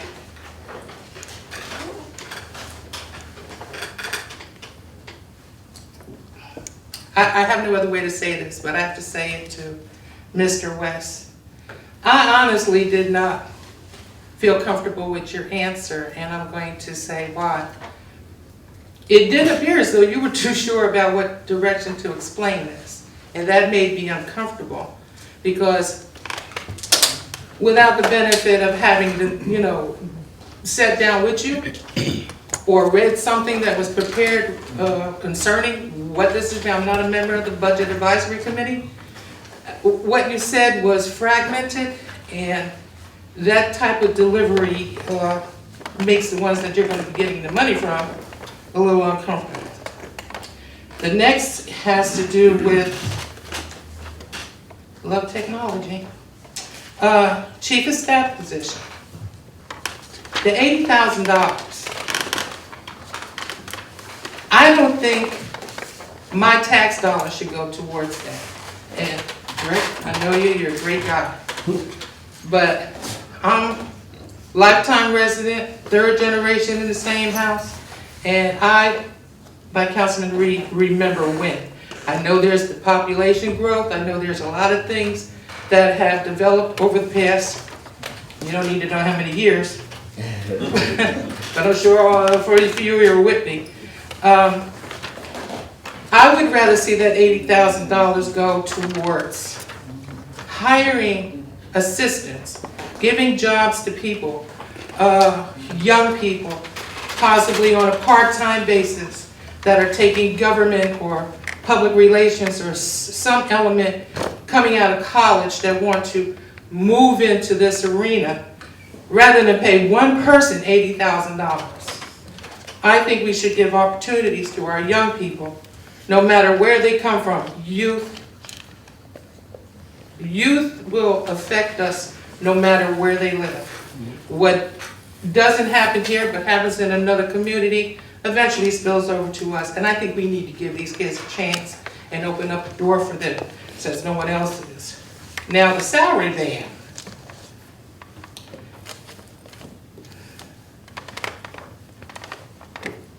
Again, I'll just put it out there. Why save? You cut people's growth, their income, their ability to pay their bills. But you're going to turn around and create another job? What do you save in one place? And you take it in, again, compared it to what I said about the $80,000 and paying a staff member? It kind of likes the rob Peter pay Paul scenario to me. I could be wrong, and I admit a lack of understanding and knowledge, because I didn't get an opportunity to take a look at all these copies that are out here. I'm just going by what I hear. And as a taxpayer, I don't like it. I don't like it. I'm sorry, thank you.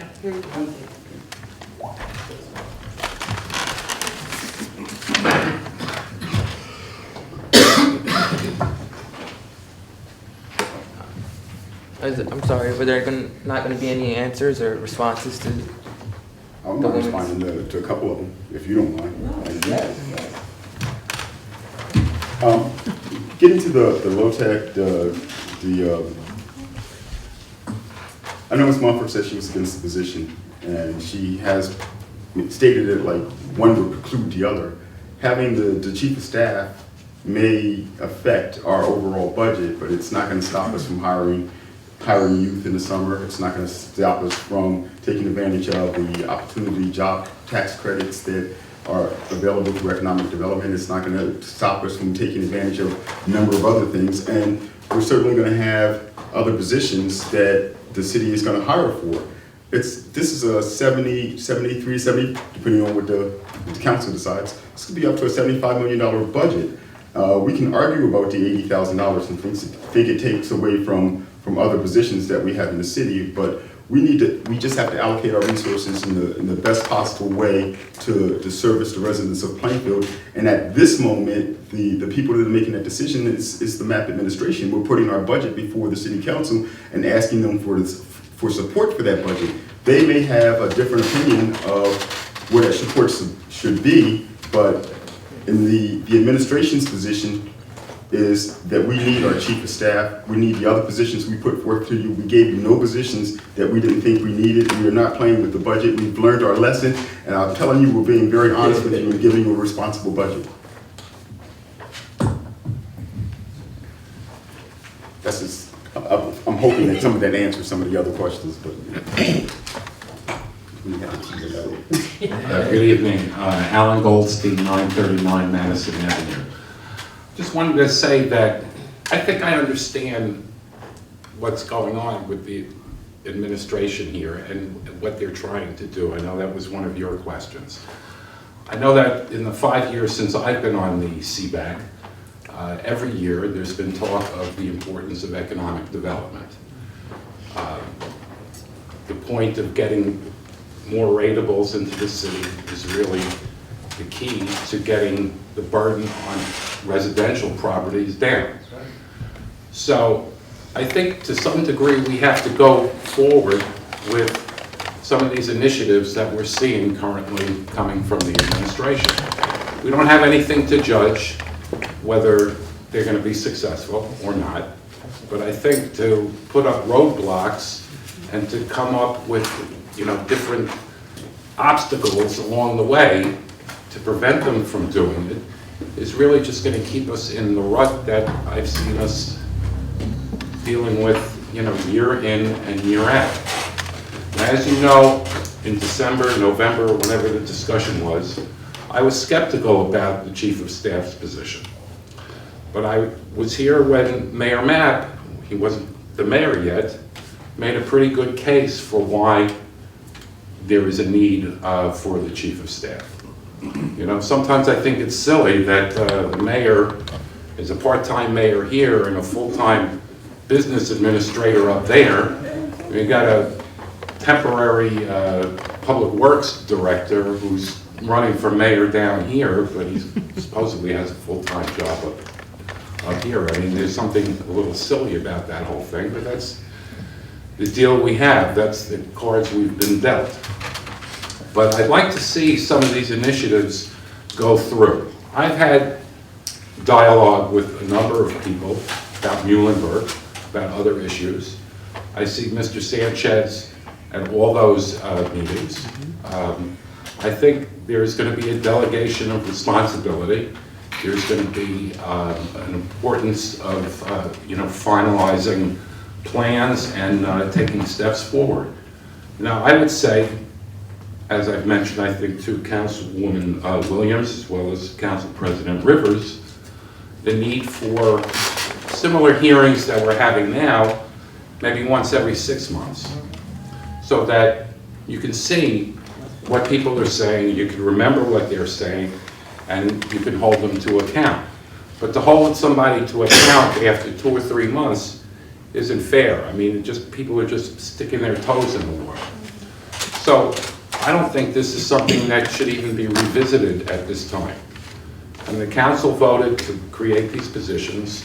They approved the salary band, and it's time to start taking some steps. If in December or next April or whenever, we want to revisit it and say, well, you said you're going to do this and you didn't do that, or there's a problem, that's the time for it. But this isn't the time for it. So I hope that when the councilors think about whatever it is that is going through their mind pertaining to this budget, that they voice any concerns that they have, but they should give the administration a chance to sink or swim, but don't put up the obstacles so that they can't even jump into the water. Thank you very much. Thank you. Any more comments?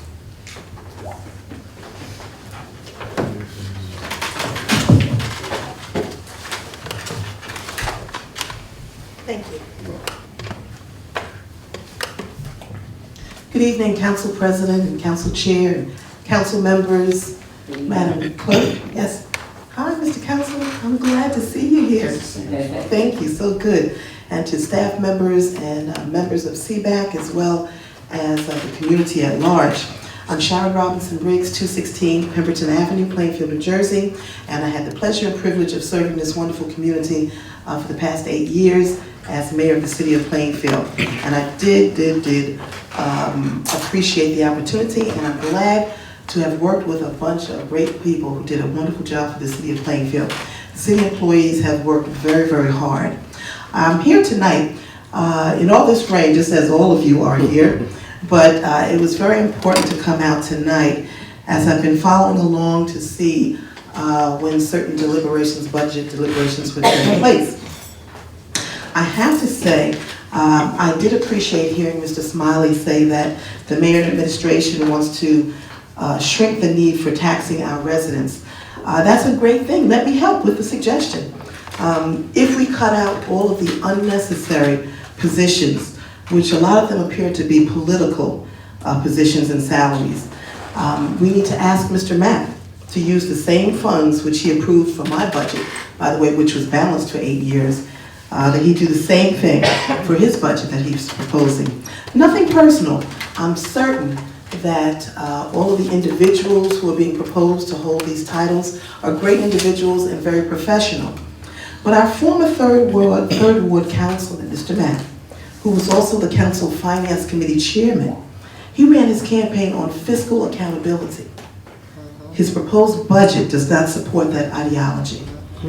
And I'm very surprised that some of the usual gang who would come out to the council meetings and speak so negatively about what me and my administration were proposing. If we wanted to spend some money for the good of the community, they would be at this microphone. A few are here, but the balance of them haven't come out. I'm not sure why, because if my administration wanted to spend a few dollars on not even for a salary, but on a project for the city of Plainfield for the benefit of others, they would be at the microphone opposing it. But yet, Mr. Mapp's proposed budget adds another $1 million in salaries, and they're not here, or some who are here are not coming to this microphone in opposition. I'm shocked, because this extra money will cause our taxes to go up. It will also cause many people to be laid off, probably. And it's people who have been here for several years, who have been working extremely diligently. I heard Councilman Storch, and thank you, I understand that you did not want me to be mayor, and that's okay. We all have the right to support whomever we'd like to. You said that you supported me after I came into office. That's not necessarily true, but it's okay, I accept the representation. But if we check one of those message books, those message pads in the mayor's office, there was a message, and you may remember, it was with regard to a study that you wanted to have done. Tell the mayor, at that time it was me, that I'll do anything that she wants if she'll approve that $80,000 for a study. And my response was, I would need more information, me and my administration, with regard to this study, because we had no information about it. And I really don't want to spend money to just have another binder sit on a shelf. So, you know, there are ways. So my administration, we supported, because we felt that maybe the councilman needed some support on that particular project. So there are ways that there's been give and take, and so forth and so on. But with regard to the chief of staff position, and I have to say, again, nothing personal with regard to the gentleman, nothing personal at all. But my budget was cut so much. I worked 7 days a week for the city of Plainfield, and that was my decision to make, because I felt that that kind of time was needed to give the best possible services for this community that I love. Now, Mr. Mapp has the same option. The fact that he has chosen to be a full-time employee, making, I think, over a six-figure salary in another municipality, should not mean that we have to pay for a salary for somebody to come here to uphold his back because he can't be here during the day. That's not our fault or our problem. I think we need to look at the budget, and I appreciate that you all are truly taking a good, firm look at the budget. There are a lot of positions in there that we can probably do without. In fact, I'm sure that we can do without, because it's a lot of excess money that's being requested. For instance, and I think Councilman Reed spoke about this earlier, and that was in my office, it was myself and one full-time administrative assistant. There was a lady who... A motion to give the mayor a couple more minutes, please. Thank you, and I will wrap this up quickly. Thank you so much. Yes. All those in favor? Aye. Thank you. We needed someone else in my office at the time. Again, it was just myself and one full-time person. And the problem was that when she was out, that meant I had to answer the door, answer the phones, make appointments, go to appointments, come back. In the interim, people were coming to my office and maybe no one was there. It was unfair. We asked for $10,000 so that there could be a lady in there part-time who was someone who represented the city on 4 or 5 different boards and commissions as a volunteer anyway. That individual was coming here and putting in many more hours than this city was paying her for, but under the former Finance Committee Chair representation, Mr. Mapp, my office didn't need that. So how he needs now to pay a full-time chief of staff, I don't understand. I truly don't understand. And I also have to say congratulations, City of Plainfield, with regard to the TODD designation, the one-seat designation, the wonderful sign that's been erected down at the police division, all of those things which were initiated and applied for under my administration. So I thank you, Plainfield, but I thank myself as well, because my administration was good in working with Plainfield and making those things happen. I'm just coming before you because I want you to please, please, please, and I know that you're doing that and I appreciate that you're doing it, but I wanted to make sure that you understood from the past mayors and past administration's perspective, we were, by Mr. Mapp, asked and really made to make a lot of things happen without having the benefit of a lot of funds. And so I don't understand how in the world he could possibly expect that 4 months into his administration, he should be able to get another $1 million off the backs of these people for salaries that we don't even need to have. So I thank you so very much, and I thank you for what you're doing and for your love of this community as well. Have a good night, everyone. Good night. Thank you. Thank you.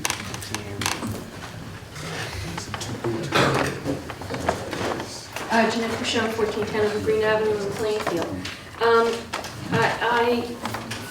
I'm not sure what a balanced budget means. I'm thinking a balanced budget, I don't know what that means. Let me just say that my property taxes in Plainfield have gone up 50%. That's 50% since I lived here in 2006. Okay. So I would ask the administration to look into these numbers, because these are the numbers that I've found, and I'd like to know from the council, assuming that these are correct. In 2011, the administration asked for $70 million, and the council approved $72.9 million. So that was a $3 million increase. In 2012, the administration asked for $70 million, and the council approved $72 million. So that's a $2 million increase. So now that's $5 million that the council gave the administration that wasn't requested. In 2013, it was $73 million, and the council gave $76 million. So that's another $3 million that wasn't requested. So I understand that there's concern here, and people want to make sure that taxes don't go up, but I'm looking here at, for the past 3 years, almost $10 million given to the administration that wasn't asked. This administration, and as I said, Mr. West, just keep me honest here, this administration had a $76 million budget from last year. So last year, the ending budget was $76 million. They took that $76 million, and as I'm reading this, they're asking for $75 million. So they are asking for $1 million less, about 1.5 maybe, million dollars less. So my confusion is, while everyone's so concerned about keeping taxes low and yada, yada, yada, I'm looking, if I'm correct, at this council, meaning that not everybody's on this council, but you get what I'm saying, approved $9 million never asked for. And this council is reducing their prior budget by $1.5 million, and there's a problem. I don't understand. So, and I will just add one more thing. The previous administration had gaps in their cabinet. So there were times when we didn't have a full-time CFO. There are times when we didn't have purchasing. There are times when we didn't have economic development director. And yet they got $9 million more. This administration is asking for $1.5 million less. They have a full complement of people. They are putting forth to you a proposition of how Plainfield can move forward. And I'm hearing the discussion, which quite frankly is very depressing. So I would just like to know why. I'd like to know why it was okay to hand the administration, and it's fine. I mean, if it went for jobs or whatever, but I just don't understand why this administration, 3 months into it, you're not going to give them a break, and you're something and moaning, and I can't think of the proper word without, about this. I just don't understand. $9 million, this is 1.5, they've got a full complement plus some, and you're struggling with it. So, just guess.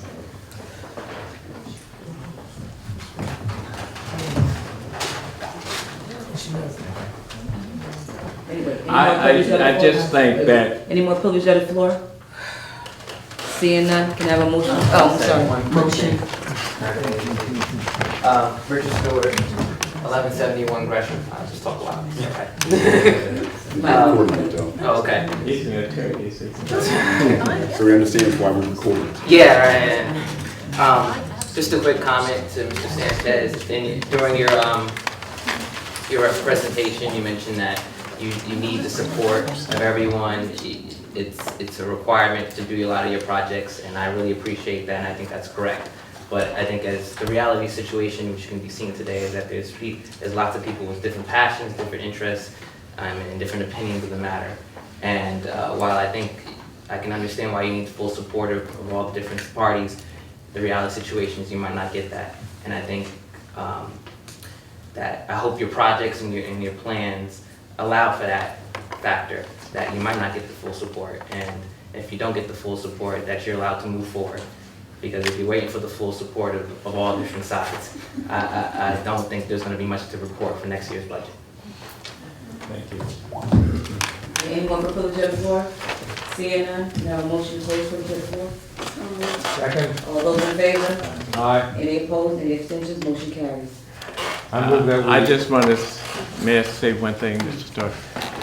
If the residents of the city of Plainfield want to support this $1 million increase that we're facing for staff that I think we can't afford, they should call Mr. Smiley and say, oh yes, keep your chief of staff, keep your PR person, keep everybody there that you're recommending new, please. I'll also accept texts, emails, and Yes, anything that is there, but it's the council's budget now. I'd like to And point out we one- will address each issue as we get to it when it's time to vote. And you heard one of my proposals tonight. I just don't think that we can really afford to have the part-time mayor, who didn't even give us the honor to come and defend his own office tonight. Okay? I could- That's all I'm gonna say. 1 second, Mr. West. There was just some numbers that was presented to us.